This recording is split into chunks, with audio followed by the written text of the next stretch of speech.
Bienvenidos. Hoy vamos a explorar a fondo la economía mundial de hace ya un milenio, ¿no? Alrededor del año 1000. Tenemos aquí una serie de documentos, extractos y demás, todos basados en el libro Power and Plenty. Y la verdad, pintan un cuadro que choca un poco con esa idea de la edad oscura fragmentada. Ciertamente. Lo que vemos en estos papeles es una Eurasia mucho más conectada de lo que solemos pensar, ¿eh? Un verdadero hervidero de actividad. Exacto. Así que hoy nos proponemos seguir esas redes de poder, de comercio y, claro, también de conflicto que unían sitios tan alejados como, pues, Al-Ándalus y la China de los Song. Queremos entender un poco mejor esos patrones históricos de dependencia, de rivalidad y cómo el comercio lo cambiaba todo, según nos cuentan aquí. Y una idea muy interesante que recorre estos materiales es que esa globalización temprana, por llamarla de alguna manera, nos da claves importantes. Claves para entender dinámicas que siguen muy presentes hoy en día. Sí, esa es un poco la tesis de fondo, ¿verdad? Así que vale, vamos a meternos en faena. ¿Por dónde empezamos? Los documentos señalan claramente un nexo geográfico y económico fundamental. Sí, y es crucial entender esa red para colocar todo lo demás. Porque no hablamos solo de bienes de lujo moviéndose de un lado a otro, no. Estamos hablando de flujos importantes de capital, de gente, de ideas, de tecnología. Y como bien dicen las fuentes, el mundo islámico fue el eje conector clave de Eurasia en esa época. Indispensable. Pues hablemos de ese eje. Los textos destacan cómo la expansión árabe creó un espacio económico integrado enorme, sin precedentes. Iba desde la península ibérica hasta casi China. Y claro, eso facilitó muchísimo los intercambios. Mencionan a los tres grandes centros de poder, el califato abasí en Bagdad, el fatimí en el Cairo y el omeya aquí, en Córdoba. Una integración política y, como decías, con una base económica potentísima. Aquí es donde la cosa se pone, muy interesante. Le dedican bastante espacio a la reforma monetaria del califa Abd al-Malik, a finales del siglo VII.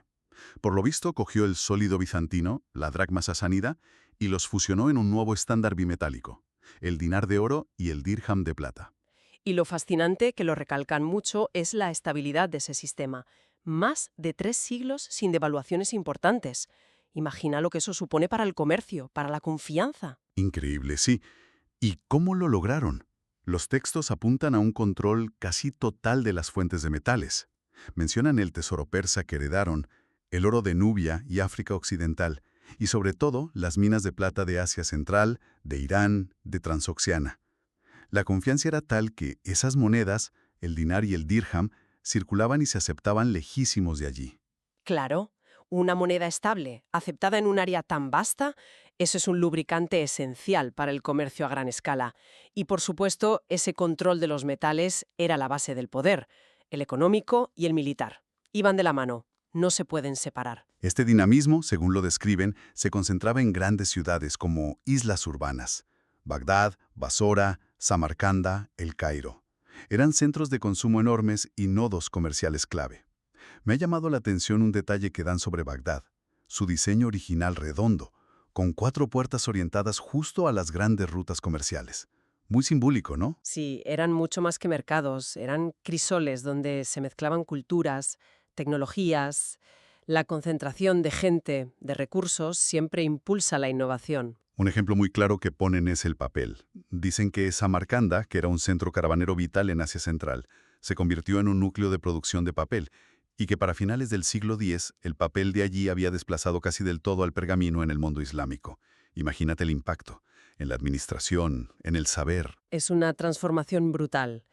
Ilustra perfectamente cómo esas redes permitían adoptar innovaciones que lo cambiaban todo. Disruptivas, diríamos hoy. Y si nos vamos al otro extremo, al Andalus, los documentos nos la pintan muy próspera. Hablan de una revolución verde. Introdujeron cultivos como el arroz, la caña de azúcar, algodón, cítricos, todo apoyado en técnicas de riego avanzadas que venían de Oriente.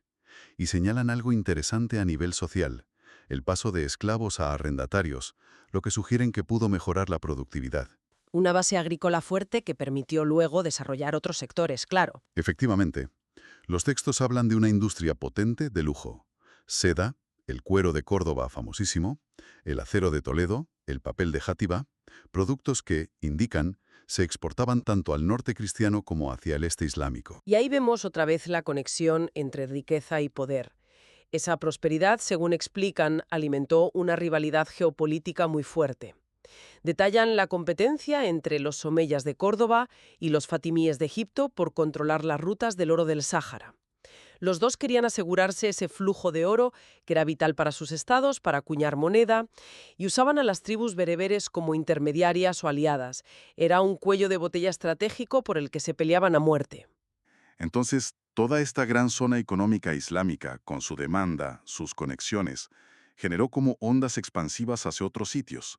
Sin duda, la actividad económica y la demanda del mundo islámico estimularon la producción en otras regiones, llegando hasta el lejano oriente de Eurasia. De alguna manera, como sugieren los textos, preparó el terreno para el despegue de la otra gran potencia económica de la época, la China de la dinastía Sung. Pues vamos a ese motor oriental. Las fuentes presentan a la China Sung hacia el año 1000 como, bueno, como una de las economías más avanzadas, más dinámicas del mundo. Hablan directamente de un milagro económico preindustrial. Sí, sí. Los indicadores que dan son francamente asombrosos para la época. La base otra vez parece que fue una revolución agrícola. Metieron el arroz de champa, que venía de Vietnam, una variedad que maduraba rápido, y eso les permitió duplicar, incluso triplicar las cosechas anuales en el sur. La consecuencia directa que señalan, un crecimiento de población brutal, más de 100 millones de habitantes en el siglo XII. Ese excedente agrícola fue clave. Liberó mano de obra y generó una demanda que tiró de otros sectores. Y eso nos lleva a lo que describen como un desarrollo industrial increíble, sobre todo en el hierro y el acero. Lo impulsaban las necesidades militares, armas, armaduras para ejércitos gigantes, y la demanda agrícola de herramientas. La producción llegó a cifras que califican de alucinantes. Dan un dato para 1078, unas 150.000 toneladas de hierro al año, y señalan que Europa no llegó a eso hasta el siglo XVIII. Son números que reflejan una capacidad de organización y una tecnología muy notables. Pero aquí viene una derivada interesante que plantean los documentos, que tiene que ver con la geopolítica.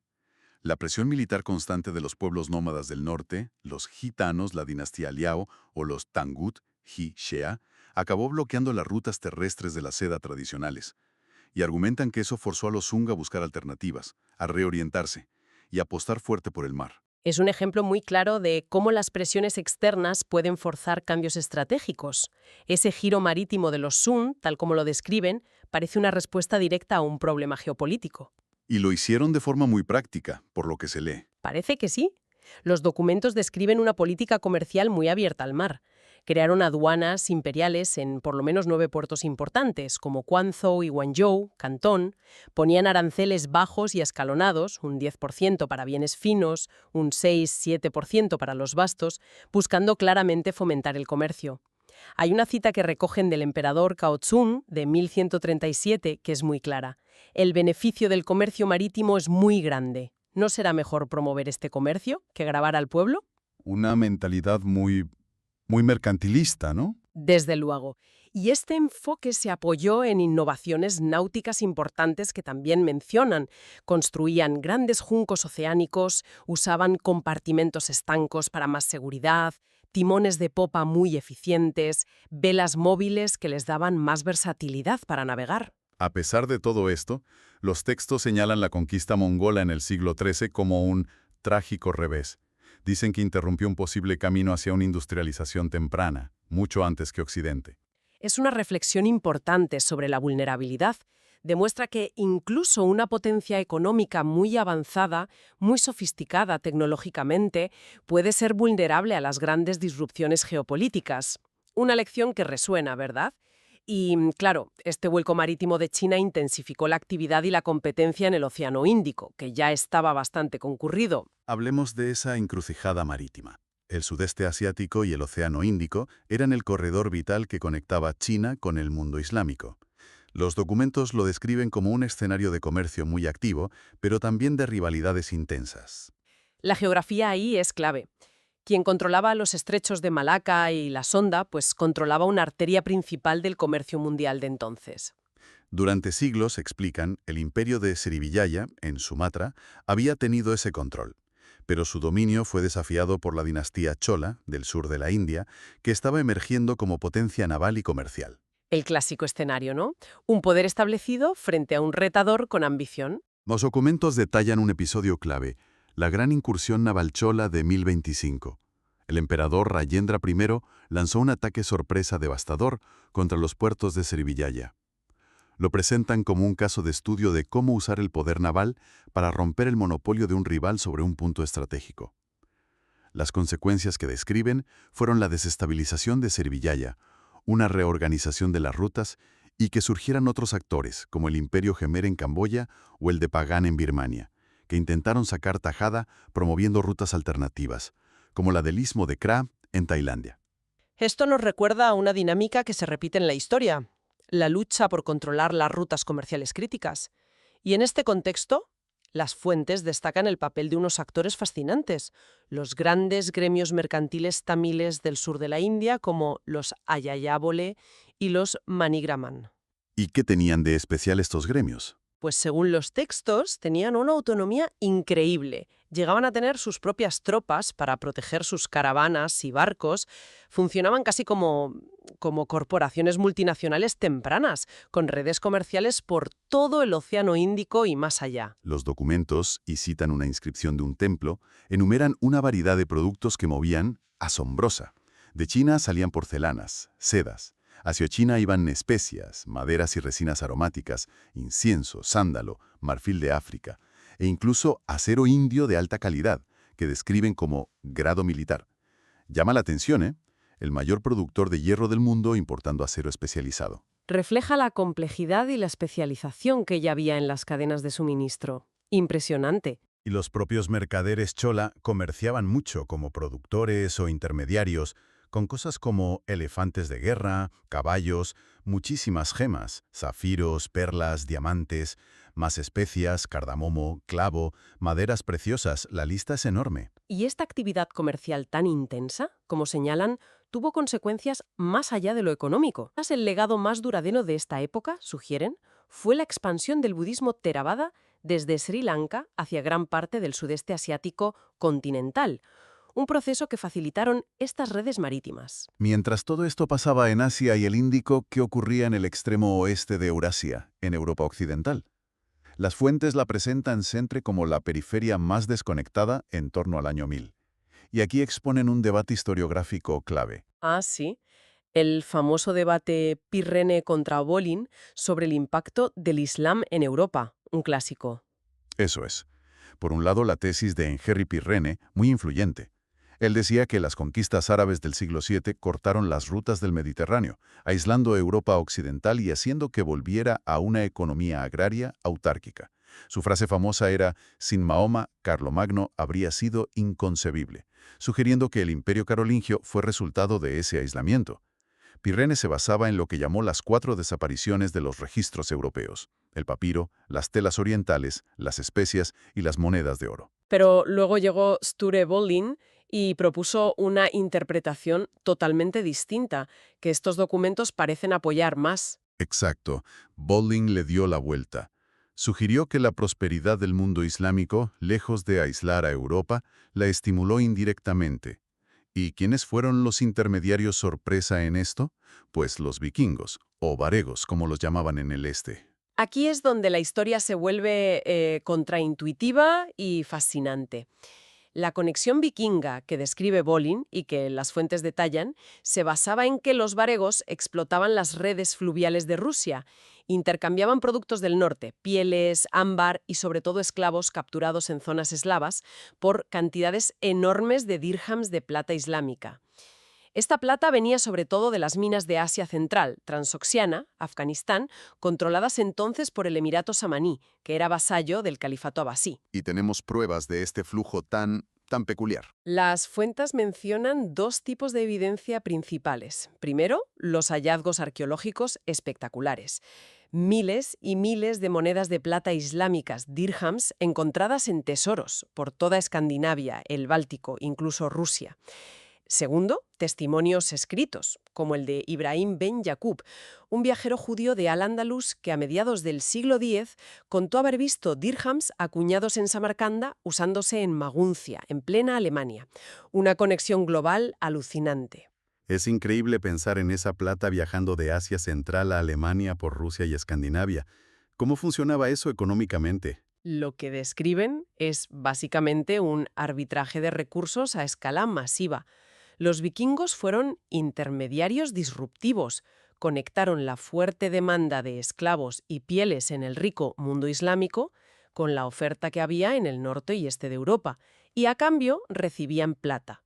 Esta plata no se quedaba solo en Escandinavia, fluía hacia Europa occidental, donde, según indican, a menudo se fundía y se reacuñaba en las cecas locales, primero carolingias, luego otonianas.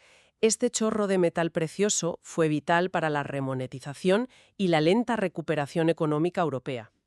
Entonces esa imagen de una Europa carolingia totalmente cerrada que proponía Piren queda bastante matizada con esto. Totalmente. La investigación más reciente que recogen estos documentos muestra una imagen más compleja.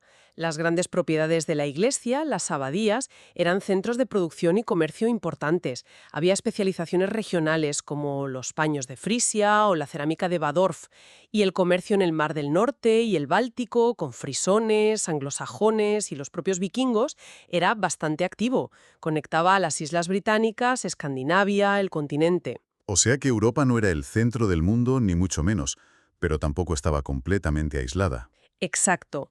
Era periférica, si la comparas con el dinamismo islámico o chino, pero estaba indirectamente integrada en los flujos globales a través de canales como esta conexión vikinga, un vínculo sorprendente que conectaba la demanda de plata del norte con la prosperidad del lejano mundo islámico y que ayudó al despertar comercial europeo. Bueno, hemos recorrido un panorama bastante completo basándonos en estos textos.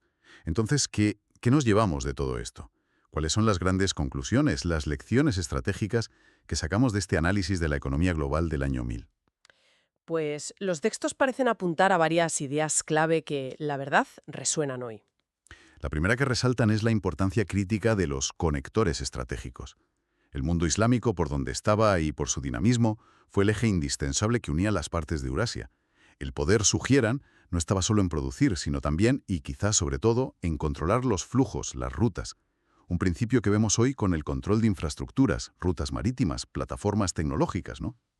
La geografía y la logística como fuentes de poder que perduran, ¿sí? La segunda idea fuerte es lo que llaman el imperativo geopolítico. Esa conexión íntima entre poder militar y control comercial. Los ejemplos que hemos visto, la incursión chola para romper un monopolio, la lucha por el oro del Sáhara, incluso los vikingos, combinando comercio y fuerza, ilustran cómo la capacidad militar y el dominio de las rutas iban juntos. Controlar los cuellos de botella y tener fuerza para defenderlos era esencial. Hay paralelismos claros con las tensiones actuales sobre rutas marítimas, control de recursos, cables submarinos. Esa simbiosis entre poder y riqueza parece una constante histórica. Estos documentos la ilustran muy bien. Y la tercera gran conclusión que extraen es la vulnerabilidad inherente de las potencias económicas, incluso de las más avanzadas. El caso de la China Sung lo ponen como una advertencia. A pesar de su liderazgo económico y tecnológico impresionante, siglos por delante, no fue inmune a la disrupción geopolítica. La invasión mongola truncó su camino. La primacía económica, por sí sola, no garantiza la seguridad ni la continuidad. Todo esto refuerza la idea de que la globalización no es nueva, es cíclica, con patrones que se repiten. Interdependencia, rivalidades por el control, intercambios culturales que transforman sociedades. Analizar estas dinámicas del pasado, como nos permiten estas fuentes, da una perspectiva valiosa para entender la complejidad actual. La geografía, el control de los flujos, la relación poder-riqueza y la fragilidad final hasta de los líderes son temas de siempre. Pues ha sido un recorrido realmente revelador por estos documentos. Nos dibujan una Eurasia del año 1000 mucho más conectada y dinámica de lo que solemos imaginar, con roles muy definidos: el mundo islámico como gran conector, China Sung como motor, el Índico como la gran autopista marítima y una Europa periférica pero conectada de formas sorprendentes. Muchas gracias por acompañarnos en esta exploración. Y como pensamiento final, algo que quizás se deriva de esto. Si consideramos como un flujo que parecía secundario, esa plata islámica, canalizado por intermediarios inesperados, los vikingos, pudo tener un impacto tan grande en una periferia como Europa, pues cabe preguntarse qué flujos o recursos que hoy vemos como marginales podrían estar reconfigurando silenciosamente el equilibrio de poder global. ¿Y quiénes son esos intermediarios disruptivos modernos que quizás no estamos viendo? Es una invitación a reflexionar sobre lo impredecible y cambiante que son las conexiones globales y el poder económico.